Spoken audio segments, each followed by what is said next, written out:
नमस्ते। तो जीवन के हर एक महत्वपूर्ण मोड़ पर उत्सव और संस्कार भारतीय समाज की विशेषता रही है। मनुष्य जीवन में भी ऐसे 16 चरणों पर अलग अलग तरह के त्योहार, अलग अलग तरह के सेलिब्रेशन हम लोग करते हैं।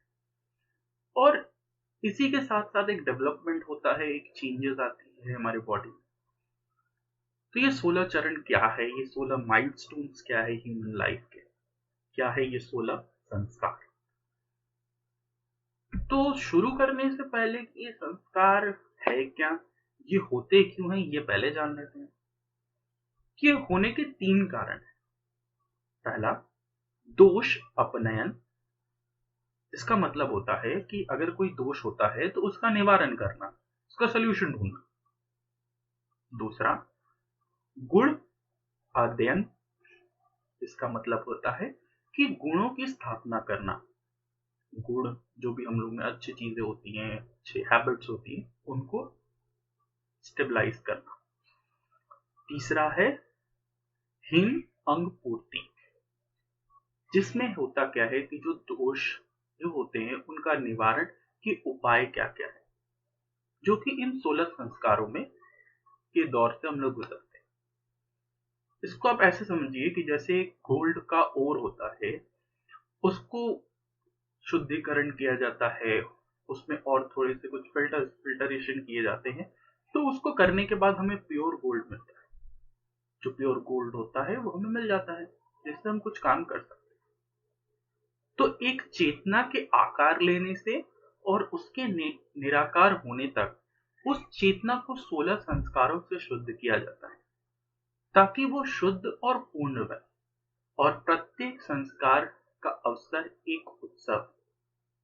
तो ये 16 संस्कार की आवश्यकता क्यों है?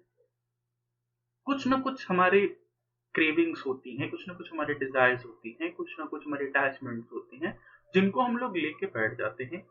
और जैसे जैसे ये चीजें हम लेके बैठते हैं, तो अगले जन्म में फिर से हम लोग उसी को लेके रिपीट पे चले जाते हैं। तो एक साइकिल सा बन जाता है कि इस जन्म में थोड़ा सा भी कुछ पकड़ा हुआ है, अगले जन्म में वापस उसी को आने के लिए फिर कुछ और पकड़ लेते हैं। तो इसी के लिए, इससे प्योरीफाई करने के लिए ही है ये 16 संस्कार, ये 16 स्टेजेस। 16 संस्कार, 16 अवसर। गर्भधान, जब गर्भ में बच्चा आता है, या फिर जो चेतना है, जो सोल, आत्मा, जो भी आप कहते हो, वो जब गर्भ में आता है, वहां से लेकर जब तक वो शरीर को छोड़ता है, यानी कि मृत्यु तक का जो ये समय होता है, इन संस्कारों की इसी परंपरा के कारण भारतीय सभ्यता जो है वो परिवर्तनों के आंधी में भी सत्य से है, सुंदर है, शिवम है, और उसे बचा के खड़ी है। तो क्या है ये 16 संस्कार? तो आज गर्भ में जब से जन्म होता है, शरीर जब बच्चा पैदा होता है, उसके पहले 3 संस्कार किए जाते हैं। तो ये 3 संस्कार गर्भ में ही होते हैं, माँ के गर्भ धारण करते ही ये शुरू हो जाते हैं। तो क्या है ये 3 संस्कार, आइए जानते हैं। 16 संस्कारों की बात करें तो कुछ ऐसे संस्कार होते हैं जो कि जैसे ही शरीर में, बॉडी में वो स्पर्म और एग्स का कॉम्बिनेशन होता है, फर्टिलाइजेशन वहीं से शुरू हो जाती है। तो वो क्या है, वो क्या 3-4 संस्कार ऐसे होते हैं जो अंदर ही स्टार्टिंग से शुरू हो जाते हैं। तो उसके बारे में डिटेल में कोई ऐसा स्पेशलिस्ट हो तो वो आपको ज्यादा अच्छे से बता सकता है। तो आज हमारे साथ है डॉक्टर अनीता चौधरी, इंडिया की टॉप गायनेकोलॉजिस्ट और गर्भ संस्कार स्पेशलिस्ट भी। Welcome ma'am. तो थैंक यू निलोत्पल जी।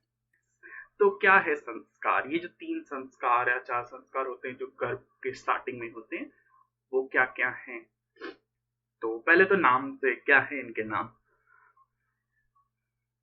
देखो, संस्कार क्या होता है? जो आपको संस्कृत बनाता है, जो आपको सभ्य बनाता है, और ये गर्भ से पहले ही चालू हो जाता है। तो उसको कहते हैं गर्भाधान संस्कार, जो सबसे पहला है। नेक्स्ट है पुंसवन संस्कार, और तीसरा है सीमंतोनयन संस्कार। ये ड्यूरिंग प्रेगनेंसी या प्रेगनेंसी से पहले का है। जब शादी होती है उस टाइम से गर्भाधान संस्कार का मान्यता है। जहां दुनिया में लोग हेजिटेट करते हैं बात करने की अबाउट प्रेगनेंसी, कैसे कंसीव करना है, हमारे सनातन धर्म में वो भी एक अलग शास्त्र है। प्रेग्नेंट कब होना है, कैसे होना है, हमारे क्या विचार होने चाहिए, क्या हमारे मन की शुद्धि होनी चाहिए, क्योंकि बहुत बड़ी जिम्मेदारी है, हम अगली जनरेशन को बना रहे हैं। तो ये तीनों हैं।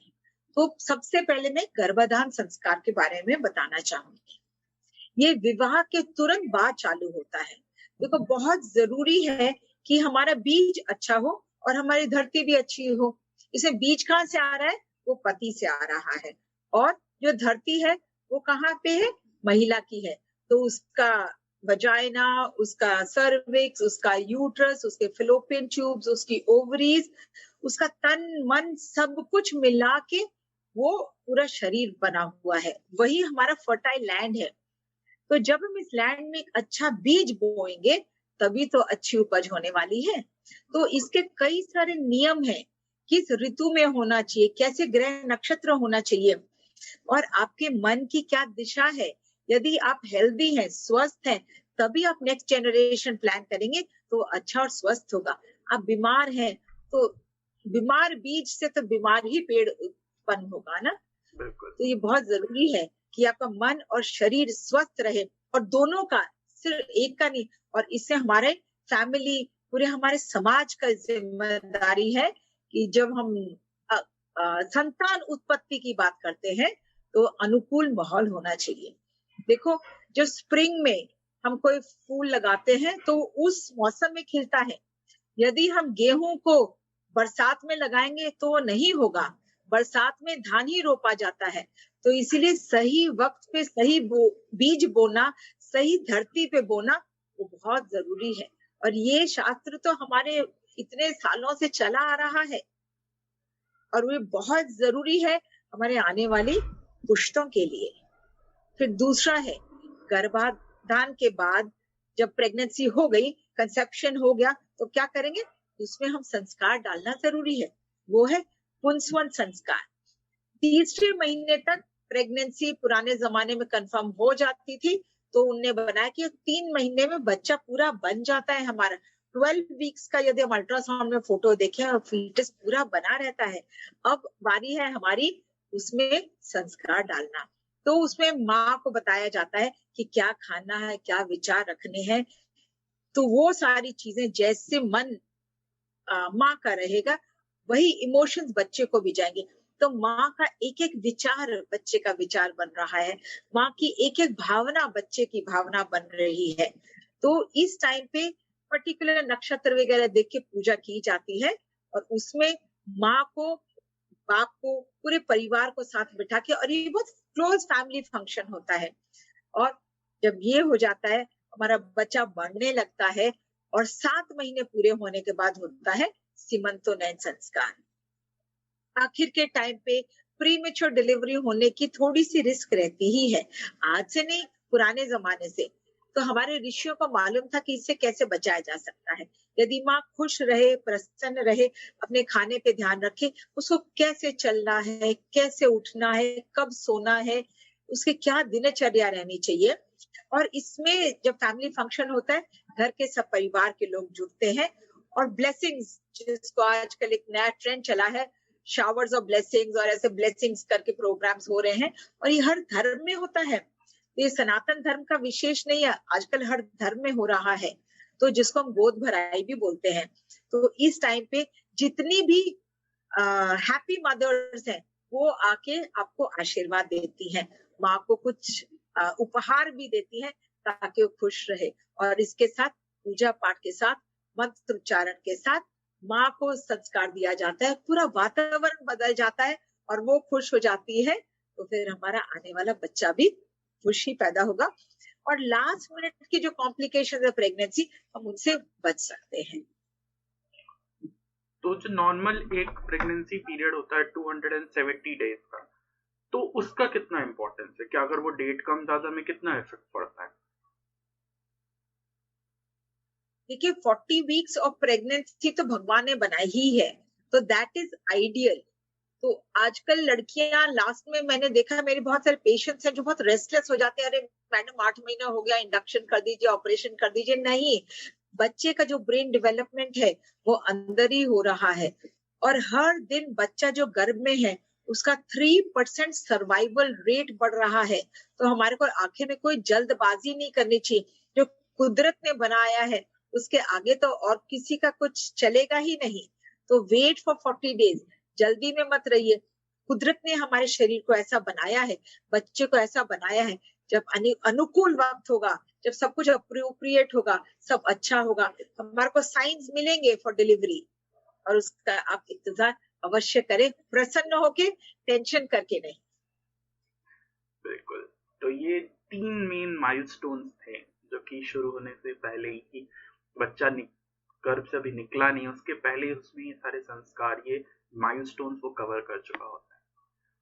तो ऐसे ही चल रहा है। और हम लोग की Indian society is all about celebration. तो हम लोग उत्सव ही मना रहे हैं ताकि हम खुश रहे, सब कुछ खुश रहे। हम लोग अकेले के लिए नहीं खुश होते, हम लोग सबको साथ लेके खुश होते हैं। तो इसी के आगे और भी है हमारे, और भी जो संस्कार आते रहेंगे।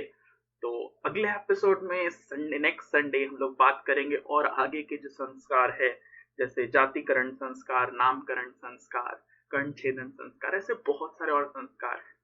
तो फिर वो जर्नी कंटिन्यू करेंगे किसी नए गेस्ट के साथ। तब तक के लिए धन्यवाद। Thank you Nilotpal ji, and blessings to all the mothers to be. और अनीता दी ये डॉक्टर है, बहुत अच्छी गायनेकोलॉजिस्ट है, इनका लिंक है कमेंट सेक्शन में, आप लोग चेकआउट कर लो, इनसे आप बात कर सकते हो। ये और भी बहुत सारी डिटेल्स, इनका एक कोर्स है जो कि पूरा गर्भ संस्कार पे है, वो पूरा केयर के साथ बच्चे की मम्मी को कैसे रहना है, बच्चे को कैसे करना है, डिलीवरी, इसके बारे में पूरा पैकेज है। तो आप उनसे कांटेक्ट कर सकते हैं या मुझे भी डीएम कर सकते हैं, लिंक्स है, और फॉलो कर ले दोनों लोग को। और आगे के इंफॉर्मेशन के लिए, तब तक के लिए धन्यवाद। धन्यवाद।